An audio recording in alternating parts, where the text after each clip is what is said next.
Hello everyone, welcome to CC.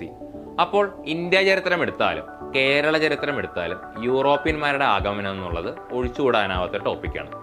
അവർ ഈ Europeans വന്നതൊരു ഓർഡറിലാണ്.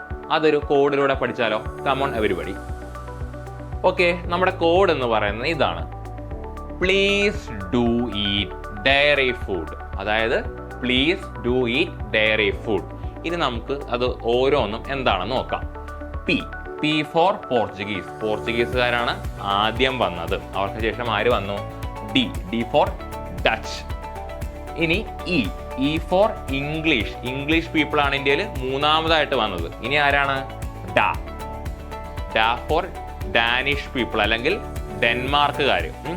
ഇനി അവസാനം എഫ് ഫോർ ഫ്രാൻസ് അല്ലെങ്കിൽ ഫ്രഞ്ചുകാർ. അപ്പോൾ നമ്മുടെ കോഡ് ഇതാണ്: please do eat dairy food. എന്ന് പറഞ്ഞാൽ നമ്മുടെ യൂറോപ്യൻസ് വന്നതിൻ്റെ ഓർഡറിലാണ്. അവർ ആദ്യം തൊട്ട് അവസാനം വന്നതിൻ്റെ ഓർഡറാണ് നമ്മുടെ കോഡിലൂടെ പറഞ്ഞത്. അപ്പോൾ P for Portuguese, D for Dutch, E for English, D for Danes and F for French. അപ്പോൾ ഇതുപോലെയുള്ള രസകരമായ കോഡുകൾ പഠിക്കുവാനായിട്ട് നമുക്ക് CCയെ ഫോളോ ചെയ്യാം.